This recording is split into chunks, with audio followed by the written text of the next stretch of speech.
Hello guys, क्या हाल है आप सबके। होपफुली आप सब अच्छे होंगे और उतनी ही अच्छी आपकी प्रिपरेशन भी चल रही होगी। तो सबसे पहले तो सॉरी यार, मंडे को मैं आपको कल वीडियो नहीं दे पाया शाम को। वो थोड़ा यार टाइम नहीं मिल पाया, इसलिए वीडियो नहीं बना पाए। खैर, जब भी हमें टाइम मिलेगा तो इस गैप को हम कंप्लीट कर लेंगे। तो हमारा एक चैप्टर कंप्लीट हो चुका था, सेल वाला, कोशिका जीवन की इकाई। ये जो चैप्टर है वो हमारा कंप्लीट हो चुका था। आज जो हम करने वाले हैं वो हम करने वाले हैं कोशिका चक्कर व इसका विभाजन, कोशिका विभाजन। और इसमें भी हम कोशिका चक्कर को पढ़ेंगे अलग अलग, जैसा कि मैंने बताया चैप्टर के अलग अलग टॉपिक्स को कवर करेंगे। तो हम आज कोशिका चक्कर को पढ़ेंगे, कल फिर किसी और टॉपिक को कंप्लीट करेंगे। ठीक है, तो चलिए शुरू करते हैं। बाकी इसकी पीडीएफ आपको रेगुलर बेसिस पे टेलीग्राम चैनल पर मिलती रहेंगी। प्रैक्टिस के लिए क्वेश्चंस अवेलेबल है। रेगुलर के जो क्लासेस के अपडेट रहते हैं, लिंक मैं यहाँ पर डाल देता हूँ पहले ही, तो यहाँ से आप जो है वो ले सकते हैं। ठीक है गाइस, चलिए शुरू कर लेते हैं। तो आज मैंने सीधा एनसीईआरटी रखी है, ये ज़्यादा बेटर लगा मुझे वो नोट्स बनाने की बजाय। तो हम इसमें पढ़ेंगे, सबसे पहले कोशिका चक्कर करेंगे, उसके बाद सेकंड टॉपिक में हम सेकंड वीडियो में एम्प्रावस्था, उसके बाद की वीडियो में सूत्री कोशिका का विभाजन और फिर अर्धसूत्री विभाजन। चार कोशिश करेंगे, चार पार्ट में इस वीडियो को कंप्लीट करें। पूरा पढ़ेंगे, लेकिन जो जो इम्पोर्टेंट है उसको मैंने हाईलाइट पहले ही कर दिया है। क्या आप जानते हैं कि सभी जीव, चाहे वो बड़ा हो या बड़ा ही क्यों ना हो, जीवन का प्रारंभ एक कोशिका से करता है। जो कितना भी बड़ा जीव हो, कितना भी छोटा जीव हो, लेकिन उसके जीवन की जो शुरुआत होती है वो कोशिका से ही होती है। लेकिन आप जानकर हैरान हो सकते हैं कि कैसे एक कोशिका से इतने बड़े जीव का निर्माण होता है। कोशिका से कोशिका जुड़ती जाती है और बड़े जीव का निर्माण होता जाता है। वृद्धि और जनन सभी कोशिकाओं का ही नहीं, सभी सजीवों की ही विशेषता है। देखो, कोशिका ही एकमात्र ऐसी चीज है जिसे मनुष्य की वृद्धि या फिर किसी भी जीव की वृद्धि या फिर उसमें बदलाव निरंतर जो है वो होते जाते हैं। तो ये इंपॉर्टेंट है आपके लिए जो हाईलाइटेड है। सभी कोशिकाएं दो भागों में विभाजित होकर जनन करती है। आपको मैंने पिछली वीडियो में भी बताया था, जैसे कि ये कोशिका है तो ये जो है विखंडित होती है और उसके बाद नई कोशिकाओं का निर्माण होता है। तो कोई एक कोशिका होगी, वो दो भागों में विभाजित होगी, तभी तो एक नई कोशिका का निर्माण होगा। तो वही चीज यहाँ पर आपको बताई गई है कि सभी कोशिकाएं जो है वो दो भागों में विभाजित होकर जो है वो जनन करती है। ठीक है, जिसमें प्रत्येक पैतृक कोशिका विभाजित होकर दो नई संतति कोशिकाओं का निर्माण करती है। ठीक है, पैतृक यानी कि जैसे कि आप ये मान सकते हैं ये हमारे दादाजी हैं, उसके बाद क्या आए, हमारे पापा मम्मी आए, पापा मम्मी के बाद कौन आए, पापा मम्मी के बाद हम आए। इसमें मेल भी हो सकता है, इसमें फीमेल भी हो सकता है। तो हमारे पैतृक कौन है, हमारे पैतृक हैं दादाजी। दादाजी, दादाजी से क्या बने, दो दो बने, कौन, मम्मी और पापा। तो ऐसे ही एक पैतृक कोशिका जो है वो विभाजित होती है। दादाजी जैसे मान लेते हैं विभाजित हुए, मानने में क्या जाता है, तो दो नई संतति कोशिकाओं का निर्माण हुआ। तो यहाँ पर दो नई संतति कोशिकाओं का निर्माण हुआ, इससे हमारा निर्माण हुआ और हमसे किसी और का निर्माण होगा। ऐसे ही कोशिकाओं का निर्माण जो है वो होता जाता है और ये जो पूरा सर्कल है, ये जो पूरा कोशिका का जो चक्कर है वो चलता जाता है। और ये जो नवनिर्मित संतति कोशिकाएं होती है वो स्वयं वृद्धि करती है और स्वयं ही विभाजन होता है। ठीक है, अब जैसे दादाजी है, दादाजी के बाद मम्मी पापा आए, तो मम्मी पापा क्या हुआ, ये खुद ही वृद्धि करेंगे। अब इनसे दादाजी थोड़ी ना वृद्धि करवाएंगे, तो ये खुद ही वृद्धि करेंगे और खुद से ही इनका जो है विभाजन होता जाएगा। तो ये चीजें हम क्या करेंगे, खुद ही करेंगे। तो ये कोशिका के सिग्नल में लेके चलिए, इनको समझाने के लिए मैं बोल रहा हूँ। तो कोशिका के पॉइंट ऑफ व्यू से अगर हम देखें तो नई कोशिका का निर्माण होता है और जो नई कोशिकाएं होती है वो खुद ही वृद्धि करती है और खुद ही उनका विभाजन होता जाता है। ठीक है, क्लियर है गाइस। एक पैतृक कोशिका और इसकी संतति वृद्धि व विभाजन के बाद एक नई कोशिका जनसंख्या का निर्माण करती है, ये पढ़ सकते हैं आप, वैसे समझा दिया मैंने, वही है। दूसरे शब्दों में, इस प्रकार की वृद्धि और विभाजन के कई चक्रों के बाद एक कोशिका से ऐसी संरचना का निर्माण होता है जिसमें कई लाख कोशिकाएं होती है और इन लाख कोशिकाओं से बनकर कोई एक बड़ा जीव बन जाता है या फिर मनुष्य बन जाते हैं। ठीक है, चलिए नेक्स्ट पढ़ते हैं कोशिका चक्कर, जो कि हमारा आज का एक टॉपिक भी है। कोशिका विभाजन सभी जीवों के लिए एक अत्यंत महत्वपूर्ण प्रक्रिया है, आपको अच्छे से पता है। एक कोशिका विभाजन के दौरान क्या क्या होता है, डीएनए प्रतिकृति यानी कि डीएनए रेप्लिकेशन, प्रतिकृति मानी कि डीएनए रेप्लिकेशन। ठीक है, तो एक कोशिका विभाजन के दौरान डीएनए का रेप्लिकेशन और कोशिका की ग्रोथ होती है, कोशिका की वृद्धि होती है, दो चीजें होती है। ये सभी प्रक्रियाएं जैसे कि कोशिका का विभाजन हुआ, उस विभाजन के अंदर डीएनए रेप्लिकेट हुआ, उसके बाद कोशिका की वृद्धि हुई, ये सारे एक दूसरे के साथ समायोजित होकर इस प्रकार संपन्न होती है कि कोशिका विभाजन बिल्कुल सही से होता है। और इसकी जो संतति कोशिकाओं हैं, इनमें पैतृक कोशिकाओं वाला जीनोम होता है। जैसे कि यहाँ पर आए हमारे दादाजी, यहाँ पर आए हमारे पापा मम्मी, और यहाँ पे आए हम। तो जो जीन हमारे दादाजी के अंदर थे, वही जीन हमें अपने में भी देखने को मिलेंगे कुछ एक जीन। यहाँ पर वही बोला गया है कि कोशिका विभाजन सही होता है और संतति कोशिकाओं में इनकी पैतृक कोशिकाओं वाला जीनोम होता है। जो ये संतति कोशिकाएं हैं ना, जैसे कि हम, उनमें हमारी पैतृक यानी कि हमारे दादाजी, इनके भी जीनोम पाए जाएंगे। ठीक है, तो यही चीज यहाँ पर आपको जो है वो अच्छे से समझाई गई है। घटनाओं का ये जो अनुक्रम है, जिसमें कोशिका अपने जीनोम का द्विगुण व अन्य संघटकों का संश्लेषण और तत्पश्चात विभाजित होकर दो नई संतति कोशिकाओं का निर्माण करती है, इसे हम कोशिका चक्कर कहते हैं। तो ये पूरा ये जो है वो कोशिका चक्कर है। जैसे दादाजी से पापा मम्मी, मम्मी पापा से हम, तो इसी प्रकार की कोशिका का ये जो पूरा चक्कर चलता है ना, ये पूरा चक्कर क्या कहलाता है? ये पूरा चक्कर कहलाता है कोशिका चक्कर। यहाँ पर कुछ डिफिकल्ट वर्ड्स में आप एनसीईआरटी को, आपको पता ही है, एनसीईआरटी अपने टिपिकल वर्ड्स का यूज करती है, तो उन्हीं टिपिकल वर्ड्स में कोशिका चक्कर की जो अवधारणा है वो आपको समझाई गई है। ठीक है, चलिए। यद्यपि जो कोशिका वृद्धि होती है वो एक सतत प्रक्रिया होती है जिसमें डीएनए का संश्लेषण होता है और कोशिका चक्कर की किसी एक विशिष्ट अवस्था में ही होता है। कोशिका का जो विभाजन है उसके दौरान प्रतिकृति गुणसूत्र जटिल घटनाक्रम के द्वारा संतति केंद्रकों में वितरित हो जाते हैं। तो ये सारी घटनाएं आनुवंशिक नियंत्रण के अंतर्गत होती है। जो जो इम्पोर्टेंट था, जो जो समझाने लायक था, वो मैं आपको समझाता हुआ चलूंगा, और मैंने हाईलाइट भी पहले से ही कर दिया है। ठीक है, बाकी थ्योरी है, टिपिकल वर्ड्स को यूज किया गया है, आप कितना भी इसको पढ़ सकते हैं, अगर आपको समझ आती है तो अच्छी बात है। बाकी मुझे तो यार इसके एनसीईआरटी के टिपिकल वर्ड्स बिल्कुल ही समझ नहीं आते, एक तो प्योर हिंदी डाल देते हैं या प्रतिकृति। ठीक है, चलिए नेक्स्ट, कोशिका चक्र की प्रवस्थाएं पढ़ते हैं। दो प्रवस्थाएं होती है, इंटरफेज और मेटोसिस फेज, यानी कि अंतरावस्था और एम प्रावस्था, दोनों को बारे में पढ़ेंगे। लेकिन उससे पहले थोड़ी थ्योरी है वो भी पढ़ लेते हैं। एक प्रारूपी यानी कि यूकेरियोटिक चक्र का उदाहरण लेते हैं। मनुष्य की जो एक कोशिका है वो प्रत्येक 24 घंटे में विभाजित होती है।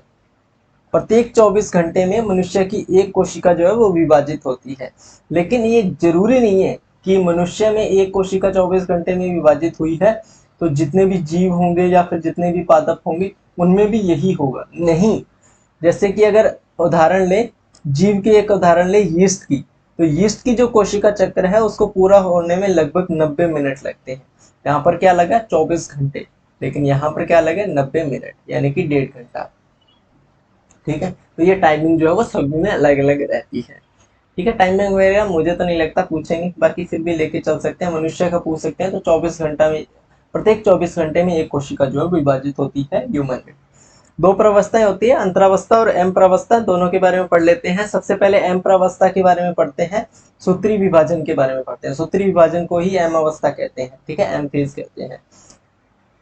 जो सूत्री विभाजन है वो उस अवस्था को व्यक्त करता है जिसमें वास्तव में कोशिका विभाजन और समसूत्री विभाजन होता है। एक तो यार आज खाना ज्यादा खा लिया तो बोला भी नहीं जा रहा। ठीक है, रात में रिकॉर्ड कर रहा हूँ ना, इसलिए सुबह आपको वीडियो मिलता है ये। ठीक है, पहली रात इसको रिकॉर्ड करता हूँ और सेकंड नाइट आपको 8 बजे ये वीडियो मिलता है। जॉब की वजह से यार ऐसा करना पड़ता है, क्या करें। ठीक है, पापी पेट का सवाल है।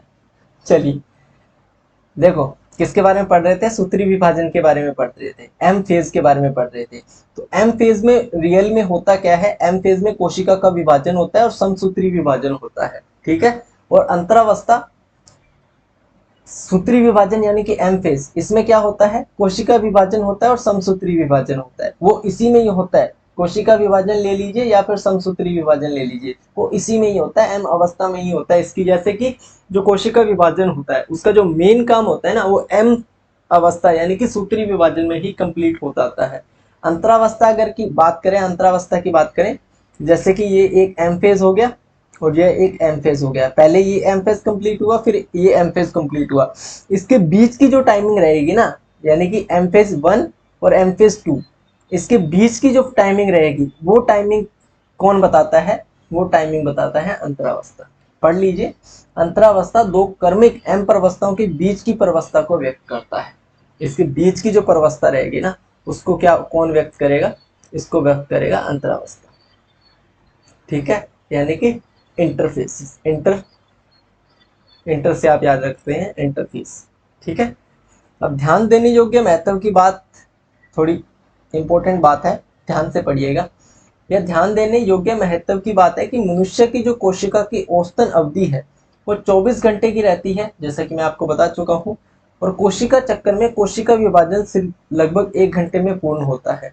24 घंटे की का तो कोशिका चक्कर पूरा रहता है, लेकिन इसमें जो कोशिका विभाजन की अवधि रहती है वो 1 घंटे की ही रहती है। और इस 1 घंटे में पूरे कोशिका चक्कर की 95% से अधिक की जो अवस्था है वो अंतरावस्था में ही व्यतीत होती है। नहीं समझे? दोबारा समझते हैं।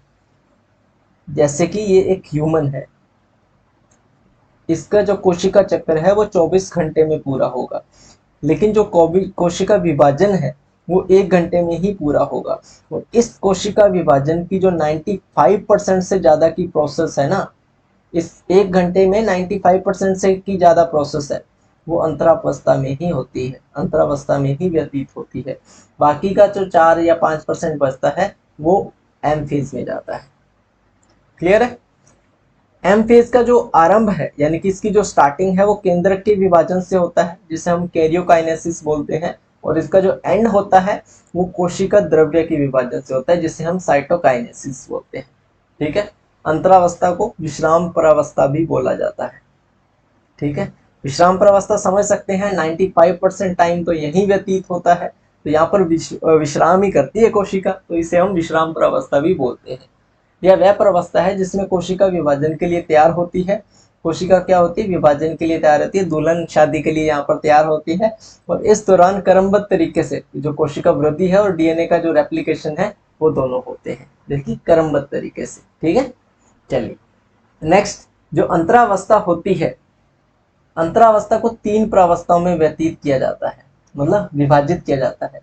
पहला G1 फेज, दूसरा S फेज और तीसरा G2 फेज। इसके अलावा G0 फेज भी होता है, उसके बारे में भी हम आगे पढ़ेंगे। सबसे पहले G1 फेज के बारे में पढ़ते हैं, जिसे पश्च सूत्री अंतरकाल प्रावस्था भी बोलते हैं। ये आई अपनी टिपिकल एनसीईआरटी, कहाँ गया ये रहा। इसे हम पश्च सूत्री अंतरकाल प्रावस्था भी बोलते हैं G1 फेज को। तो जो जीवन फेज है वो समसूत्री विभाजन और डीएनए रेप्लिकेशन के बीच के अंतराल को प्रदर्शित करता है। जो जीवन फेज है यहाँ पर जो समसूत्री विभाजन होता है, ठीक है, जो समसूत्री विभाजन होता है और इसके अलावा जो डीएनए रेप्लिकेशन होता है, इन दोनों के बीच का जो अंतराल रहता है, इस अंतराल को प्रदर्शित करता है कौन? जीवन फेज। जीवन फेज में कोशिका उपापचयी रूप से सक्रिय होती है और लगातार वृद्धि करती है। जीवन फेज में क्या होती है? कोशिका जो है वो लगातार वृद्धि करती रहती है, परंतु इसका डीएनए रेप्लिकेट नहीं करता। कोशिका वृद्धि करेगी लेकिन ये जो डीएनए है वो रेप्लिकेट नहीं करेगा।